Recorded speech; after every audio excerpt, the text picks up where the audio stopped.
مسیح یسوع کے بابرکت اور فتحمند نام میں مسیحی نقطۂ نظر دیکھنے والے تمام ناظرین کو ایونجلسٹ نیلم اگسٹن کی طرف سے سلام قبول ہو۔ عزیزوں، امید کرتے ہیں کہ آپ ہمارے پروگرام سے بہت کچھ سیکھ رہے ہیں، اور ہم اس بات کے خواہش مند ہیں کہ آپ اپنے ضروری پیغامات سے اور فیڈ بیک سے ہمیں ضرور آگاہ کریں۔ آج جس ٹاپک کو میں اور آپ ہم سب مل کر سیکھیں گے وہ ہے رشتہ ازدواج کس طرح سے بابرکت ہو سکتا ہے۔ اس کے لیے آج پھر ہمارے ساتھ خدا کے بہت ہی بابرکت خادم bishop professor doctor Ilyas Joseph موجود ہیں۔ ہم مل کر ان سے کلام کی ساری باتوں کو سیکھیں گے۔ سب سے پہلے ہم ان کو ویلکم کریں گے۔ ویلکم بشپ صاحب، کیسے ہیں آپ؟ خدا کا شکر ہے، بالکل ٹھیک ہے۔ ناظرین، آئے مل کر سیکھتے ہیں کہ کس طرح سے رشتہ ازدواج بابرکت ہو سکتا ہے۔ بشپ صاحب، آپ مجھے بتائیے، جیسا کہ شادی کا دوسرا نام ہی ذمہ داری ہے، تو کلام کے توسط سے آپ اس بات سے ہمیں آگاہ کیجیے کہ شوہر کے بیوی پر کیا فرائض اور ذمہ داریاں ہیں، اور اسی طرح سے بیوی کی اپنے شوہر کے لیے کیا فرائض اور ذمہ داریاں ہیں۔ بابرکت اور خوشگوار ازدواجی زندگی کے لیے آپ نے ابھی خود ہی بتایا کہ شادی ذمہ داریوں کا نام ہے، یعنی جب ان ذمہ داریوں کو ہم پورا کرتے ہیں تو یقیناً خدا ہمیں برکت دیتا ہے، اور ان ذمہ داریوں کا تعین خدا نے خود کیا ہے۔ آئیے خدا کے کلام مقدس میں سے ہم پڑھیں گے افسیوں 5واں باب اور اس کی 25ویں آیت، لکھا ہے، اے شوہرو اپنی بیویوں سے محبت رکھو جیسے مسیح نے بھی کلیسیا سے محبت کر کے اپنے آپ کو اس کے واسطے موت کے حوالہ کیا۔ اب شوہر کی یہ ذمہ داری ہے کہ اپنی بیوی سے محبت رکھے، اور اس کے ساتھ ہی جب ہم 28ویں آیت پڑھیں، اسی طرح شوہروں کو لازم ہے کہ اپنی بیویوں سے اپنے بدن کی مانند محبت رکھے۔ پہلی بات، اپنی بیوی سے محبت رکھے، خاندان بابرکت ہوگا، ازدواجی زندگی بابرکت ہوگی۔ اور دوسری بات، محبت رکھے جیسے اپنے بدن سے رکھتا ہے۔ اور تیسری بات، کلام خدا میں لکھا ہے 31ویں آیت، لکھا ہے، اسی سبب سے آدمی باپ سے اور ماں سے جدا ہو کر اپنی بیوی کے ساتھ رہے گا، اور وہ دونوں ایک جسم ہوں گے۔ وہ بیوی کو کوئی اور نہیں بلکہ اپنا جسم، جیسے اپنے جسم سے محبت رکھتا ہے ویسے ہی اس سے رکھے، اور اس کے ساتھ ہی وہ باقی تمام جو انسانی رشتے ہیں ان سے زیادہ مقدم، کیونکہ وہ اس کا بدن ہے۔ اور کلام خدا میں یہ بھی اس کی ذمہ داری ہے کہ اس کی پرورش کرے۔ جب افسیوں 5واں باب 29ویں آیت پڑھتے ہیں، لکھا ہے، کیونکہ کبھی کسی نے اپنے جسم سے دشمنی نہیں کی بلکہ اس کو پالتا اور پرورش کرتا ہے جیسے کہ مسیح کلیسیا کو۔ تو یہ اس کی ذمہ داری ہے شوہر کی کہ اپنی بیوی کی پرورش کرے، یعنی جو اس کی ضروریات ہیں ان کی تکمیل کرے، تو خاندان اس لیے بابرکت ہوگا کہ یہ خدا نے ذمہ داریاں شوہر کو سونپی ہیں اور وہ ان ذمہ داریوں کو پورا کرتا ہے۔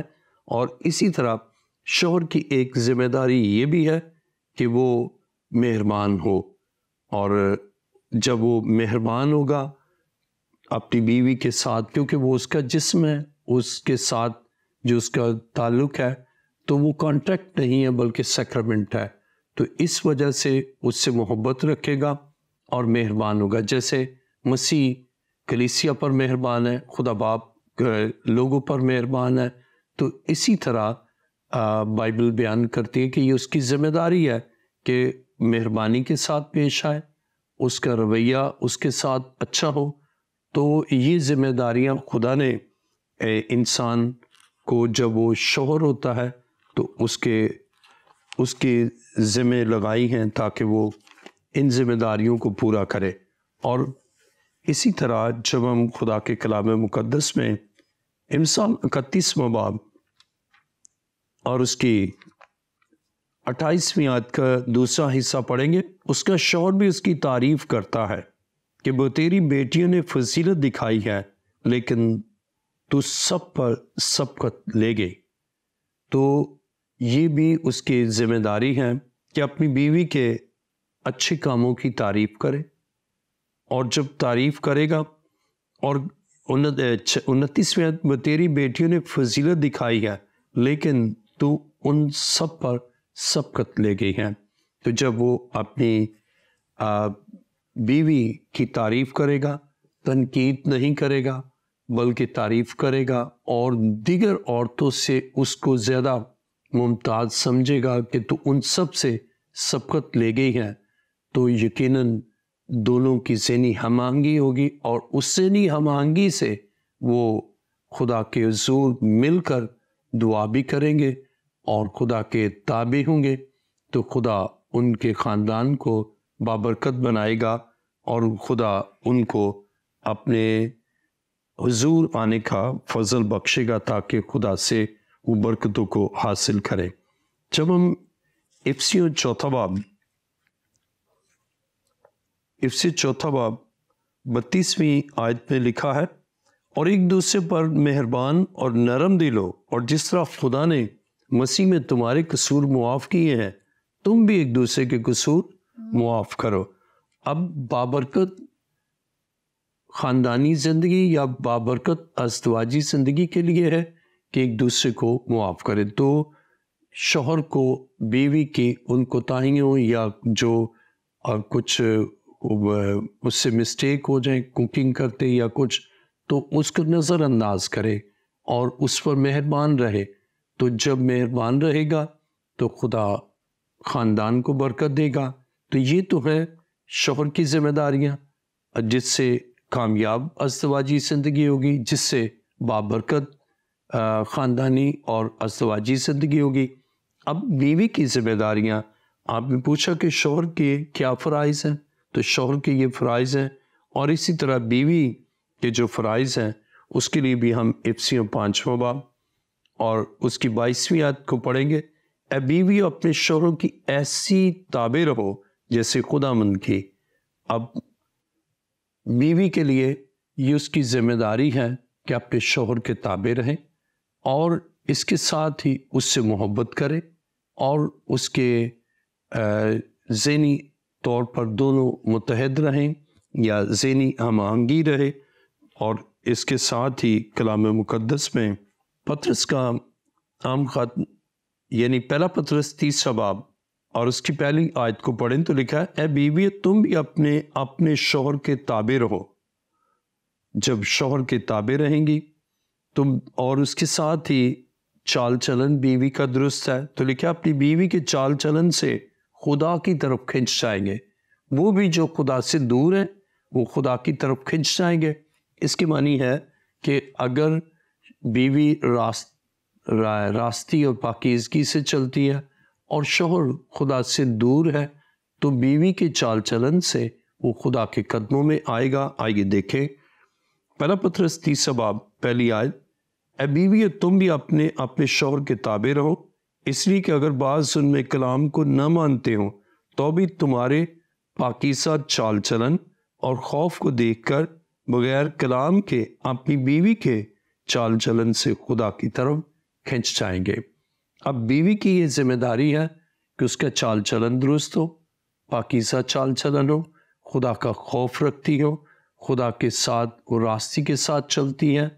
تو اس کا شوہر اگر خدا سے دور ہے تو اس کے پاکیزہ چال چلن سے وہ خدا کے قدموں میں آئے گا, اور جب خدا کے قدموں میں آئے گا تو یقیناً ازدواجی زندگی بابرکت ہوگی, کیونکہ خدا جو اس کے قدموں میں جھکتے ہیں ان کو برکتوں سے معمور کرتا ہے, اور خدا چاہتا ہے کہ بابرکت زندگی گزارے. اسی طرح بیوی کی ذمہ داری یہ بھی ہے کہ وہ ظاہری سنگار پر ہی نہیں بلکہ اپنے باطنی اس کی بیوٹیفیکیشن کے لیے بھی وہ کرے, اپنی سیرت کے لیے کہ خوب سیرت ہو. پہلا پطرس 3 باب 3 آیت, اور تمہارا سنگار ظاہری نہ ہو یعنی سر گوننا اور سونے کے زیور اور طرح طرح کے کپڑے پہننا۔ اب وہ اس طرح بہت سے ایسے خاندان ہیں میاں بیوی کے درمیان اختلافات ہی اس وجہ سے کہ وہ بیوٹی پارلر جا رہی ہے یا بہت قیمتی کپڑے یا آن لائن منگوا رہی ہے تو دونوں کے درمیان اختلاف ہوگا۔ تو وہ اس پر نہیں بلکہ اپنے شوہر کے اس بجٹ کو بھی دیکھے اور ان باتوں کو بھی دیکھے کہ ان کے اخراجات ان کی آمدنی سے زیادہ تجاوز تو نہیں کر رہے، تو پھر وہ دونوں خداوند کے حضور، کیونکہ ان میں اختلاف نہیں ہوگا تو ذہنی ہم آہنگی ہوگی۔ جب ذہنی ہم آہنگی ہوگی تو خدا اس رشتہ ازدواج میں برکت کو نازل کرے گا، کیونکہ جہاں اختلافات ہیں، جہاں دونوں کے درمیان اختلافات شدت اختیار کرتے ہیں، وہاں پھر علیحدگی اور وہاں رشتہ ازدواج قائم بھی نہیں رہتا۔ تو خدا چاہتا ہے کہ بیوی بھی اپنے شوہر کے ان آمدنی کو اور اخراجات اس حد تک کرے جو ان کی آمدنی کے لمیٹیشن میں آتے ہیں۔ اور اسی طرح کلام مقدس میں جب چوتھی آیت پڑھے، بلکہ تمہاری باطنی اور پوشیدہ انسانیت حلم اور مزاج کی غربت کی غیر فانی آرائش سے آراستہ رہے، کیونکہ خدا کے نزدیک اس کی بڑی قدر ہے۔ اب جو اس کا انر ہے وہ پاک ہو، انر خوبصورت ہو، تو اس کی ظاہری خوبصورتی کے ساتھ ساتھ باطنی خوبصورتی بھی ہو، اور باطنی خوبصورتی اس میں ہے کہ حلم ہو، حلیم ہو، اور مزاج بھی خوش مزاج ہو۔ تو یہ خدا نے عورت کے لیے یہ رکھا ہے کہ وہ فروتن ہو، حلیم ہو، اور وہ بھی اپنے شوہر کی ان کوتاہیوں کو جو سرزد ہوتی ہیں یا بشر ہونے کے ناطے اس سے جو مسٹیکس اگر ہوئی ہیں تو وہ بھی معاف کرے۔ اور یہ اس وقت ہے جب وہ حلیم ہوگی، فروتن ہوگی، خدا کے تابع ہوگی، تو وہ یقیناً خداوند سے وہ خاندان برکت اور خوب برکت پاتے ہیں۔ اور جب ہم 5ویں آیت پڑھے، اور اگلے زمانہ میں بھی خدا پر امید رکھنے والی مقدس عورتیں اپنے آپ کو اسی طرح سنوارتی اور اپنے شوہر کے تابع رہتی۔ اور جس شادی شدہ عورت کی خدا پر امید ہوگی وہ ہر معاملے کو خداوند کے حضور رکھے گی۔ اگر اولاد نہیں تو خدا کے حضور اس میٹر کو رکھے گی، خدا نے اولاد دی ہے، اولاد خدا کی راہوں پر چلے، اس میٹر کو خدا کے حضور رکھے گی۔ شوہر خدا سے دور ہے، تو یعنی ہر میٹر کے لیے یا معاشی بدحالی ہے یا بے روزگاری ہو گئی ہے، تو ان معاملات کو چونکہ وہ خدا پر امید رکھتی ہے، اس کا توکل خدا پر ہے، اس کا بھروسہ خدا پر ہے، اس لیے وہ خدا کے حضور ان میٹرز کو رکھتی ہے۔ اور یہ اس کی ذمہ داری ہے کہ وہ خدا پر امید رکھے، اور جب خدا پر امید رکھے گی اپنے شوہر کے تابع رہے گی۔ اور جب ہم 6 آیت پڑھے تو لکھا ہے، چنانچہ سارہ ابراہیم کے حکم میں رہتی اور اسے خداوند کہتی تھی، تم بھی اگر نیکی کرو اور کسی ڈراوے سے نہ ڈرو تو اس کی بیٹیاں ہوئیں۔ اب اس سب کے ساتھ ساتھ یہ کہ وہ اپنے شوہر کے تابع بھی ہے اور اس کو خداوند کہتی ہے۔ تو جب عورت اپنی ان ذمہ داریوں کو پورا کرتی ہے تو رشتہ ازدواج خوشگوار ہوتا ہے، ان کی ازدواجی زندگی پر خدا اپنی آسمانی، روحانی اور مادی برکات کا نزول کرتا ہے۔ اب اس کی عزت کرنا ہے۔ بہت سے لوگ ہیں جن کی زندگی ازدواجی بابرکت نہیں رہتی، وہ عورت کو حقیر جانتے ہیں، اور بعض وہ سمجھتے ہیں اس کی کوئی عزت نہیں، بس میں ہی صاحب عزت ہوں، میں نے جو کہہ دیا وہ ہے، تو اس کو ڈس آنر کرتے ہیں، عزت نہیں کرتے۔ تو خدا یہ چاہتا ہے کہ کرٹیسزم کرنے کی بجائے جو اس کی خوبیاں ہیں، جو اوصاف ہیں، ان کو اجاگر کرے اور اس کی تعریف کرے۔ جیسے مثال کے طور پر اسے اچھا کھانا بنایا تو تعریف کرے کہ آپ نے بہت اچھی ڈریسنگ کی ہے تو تعریف کرے۔ تو اس طرح شوہر اپنی ذمہ داریوں کو پورا کرے گا، پھر بیوی بھی اپنی ذمہ داریوں کو پورا کرے گی، تو وہ خاندان مضبوط بھی ہوگا, مستحکم بھی ہوگا, اور ان میں انڈرسٹینڈنگ بھی ہوگی اور ذہنی ہم آہنگی بھی ہوگی.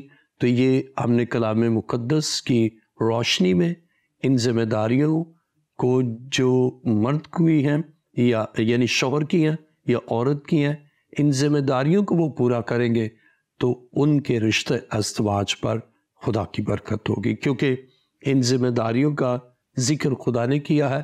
یہ خدا کا حکم ہے, خدا کا کلام ہے, اور اس کو پورا کریں گے یقیناً خدا ان کو برکت بلکہ برکت پر برکت دے گا. ویری ویل ایکسپلین بشپ صاحب. اور یہ دنیاوی کہاوت ہے کہ رشتہ ازدواج یعنی شادی کا جو بندھن ہے یہ ایک گاڑی کے ویلز کی طرح ہے, کہ جس طرح سے گاڑی کے 4 ویلز ہوتے ہیں, 4 پہیوں پہ ایک گاڑی سٹینڈ کرتی ہے اور چلتی ہے. اگر ان میں سے ایک پہیا بھی اتر جائے تو وہ گاڑی نہیں چل سکتی. اسی طرح سے اگر شوہر اپنی ذمہ داریوں کو بخوبی سر انجام نہ دے یا بیوی اپنی ذمہ داریوں کو بخوبی سر انجام نہ دے تو وہ رشتہ نہ تو قائم رہ سکتا ہے اور نہ ہی اس رشتے میں خدا کی برکتیں آ سکتی ہیں. خداوند آپ کو بڑی برکت دے.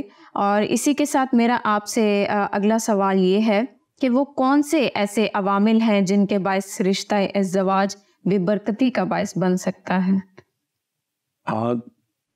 بے برکتی کا باعث بننے والے جو عوامل ہیں اس میں یہ ہے کہ خدا کے کلام سے ہٹ کر جو ذمہ داریاں خدا نے دی ہیں ان کی نگیشن کرتے ہیں, نفی کرتے ہیں, اس کے برعکس چلتے ہیں, تو یہ بے برکتی کا باعث ہے.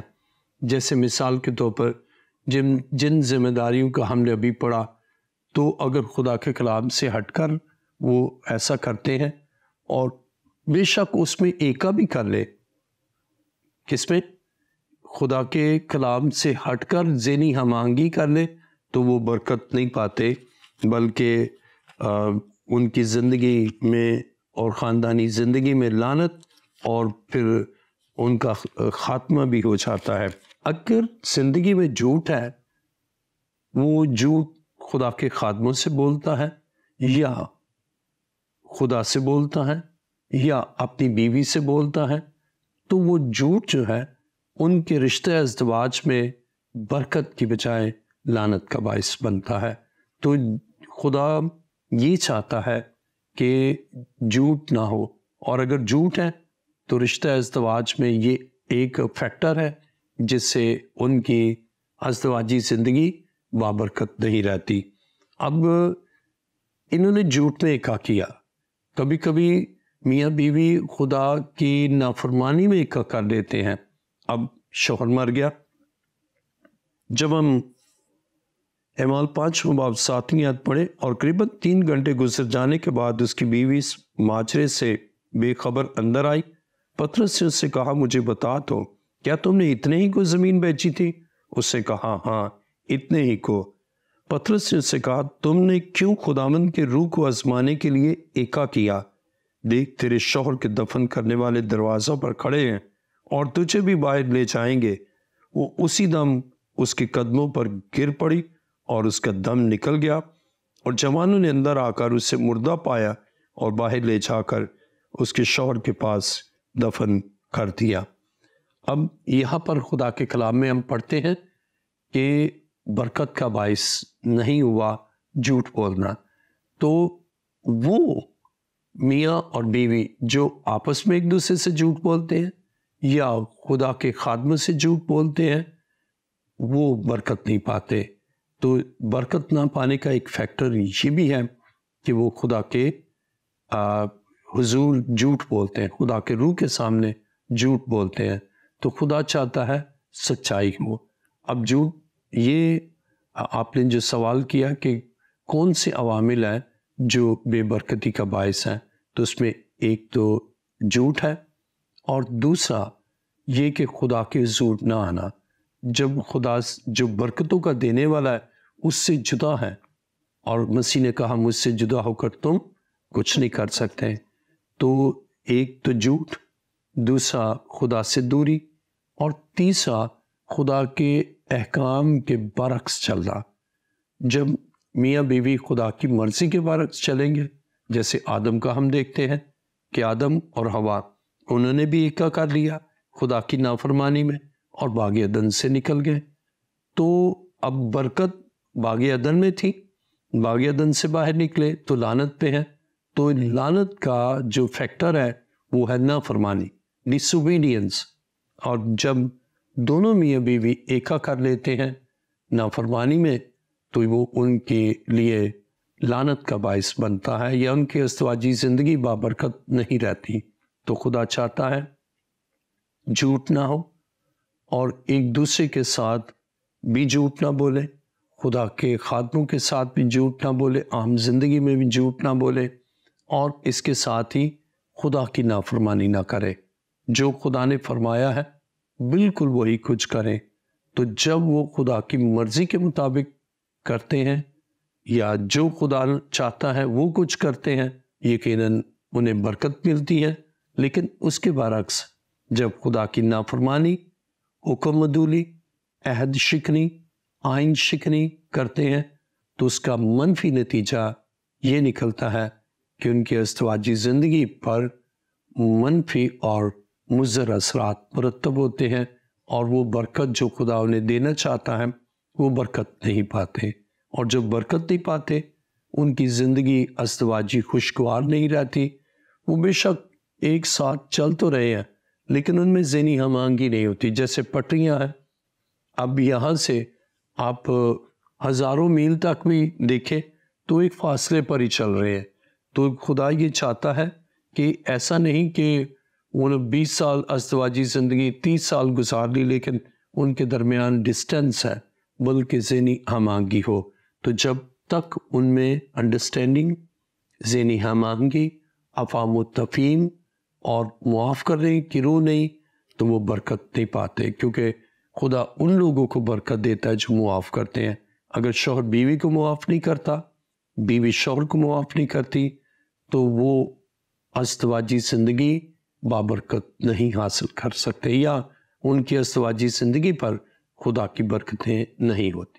اور میں سمجھتی ہوں کہ رشتہ ازدواج بالکل ٹرانسپیرنٹ ہونا چاہیے. سب سے پہلا آپ نے اس میں عوامل ہمیں بتائے. سب سے پہلا ذکر کیا کہ جھوٹ، اور اگر بیوی شوہر سے جھوٹ بولے یا شوہر بیوی سے جھوٹ بولے اس کے ہم نے نتائج بھی دیکھے. جیسے حنانیہ نے اور سفیرہ نے ایکا کر لیا تھا اور خدا کی حضوری میں انہوں نے جھوٹ بولا تھا، تو اس کے کیا مضر اور منفی اثرات مرتب ہوئے. ہم دیکھتے ہیں ازدواجی زندگی قائم ہی نہیں رہی. شوہر مر گیا، پھر 3 گھنٹے کے بعد بیوی بھی مر گئی. تو وہ برکت، اور برکت کیا ہے کہ زندگی، موت لعنت کی علامت ہے. ایسا ہی ہے. سو بشپ صاحب اب آپ مجھے یہ بتائیے کہ اگر شوہر یا بیوی کی جانب سے رشتہ ازدواج میں بے وفائی آ جائے تو کیا وہ رشتہ بابرکت ٹھہر سکتا ہے؟ خدا کو یہ پسند ہے؟ اگر شوہر اور بیوی کے درمیان بے وفائی آئے تو رشتے کا قائم رہنا مشکل ہو جاتا ہے، اور خدا یہ چاہتا ہی نہیں کہ وہ بے وفائی ایک دوسرے سے کرے.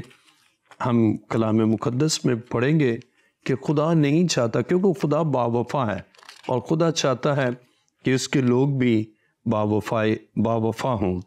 دیکھیں میرے ساتھ کلام خدا میں ملاکی 2 باب اور اس کی 15ویں آیت میں لکھا ہے، آخری حصہ ہے، پس تم اپنے نفس سے خبردار رہو اور کوئی اپنی جوانی کی بیوی سے بے وفائی نہ کرے.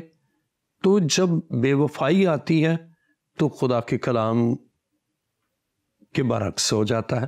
یعنی خدا چاہتا ہے میاں اور بیوی ایک دوسرے کے ساتھ فیتھفل رہے، میاں اور بیوی ایک دوسرے کے لیے با وفا رہیں.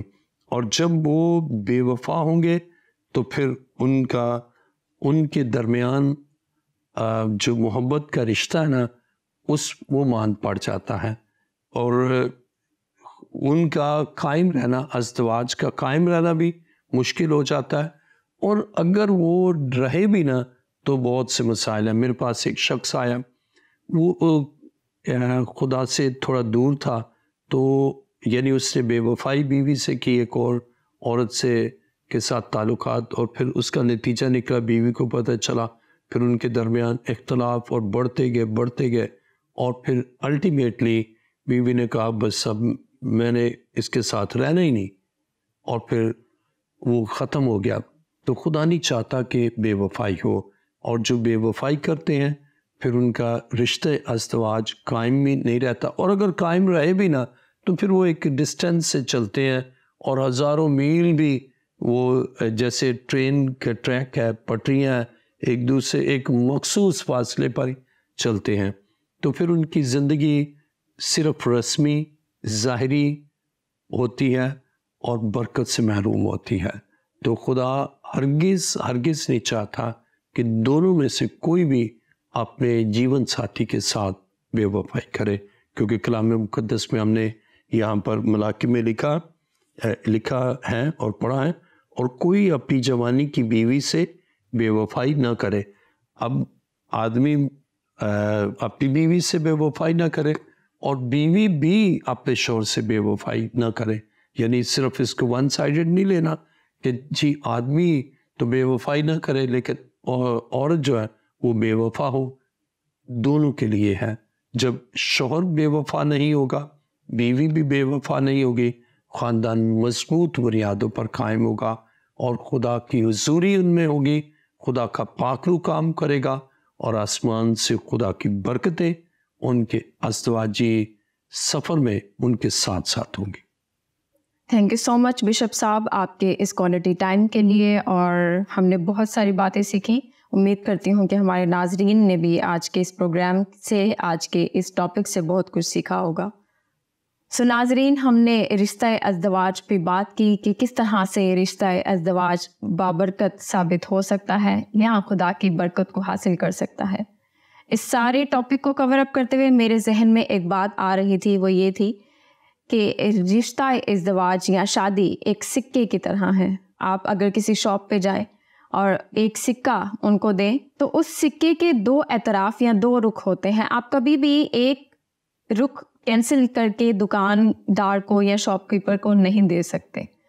تو بیلنسڈ لائف گزاریں۔ وہ تمام ناظرین جو شادی شدہ ہیں ہمیں دیکھ رہے ہیں، بیلنسڈ لائف گزاریں تاکہ آپ کا رشتہ ازدواج اور آپ کی شادی بابرکت ثابت ہو سکے۔ آپ سے ملاقات ہوگی ایک پھر نئے پروگرام میں، نئے گیسٹ کے ساتھ، نئے ٹاپک کے ساتھ۔ اپنا خیال رکھیے گا، ہمیں اپنی دعا میں یاد رکھیے گا، اور اگر آپ چاہتے ہیں کہ کوئی کوشچن کیا جائے یا کلام کے بارے میں کوئی ٹاپک شیئر کیا جائے تو ضرور ہمیں اپنی آراء سے آگاہ کیجیے گا۔ God bless you all.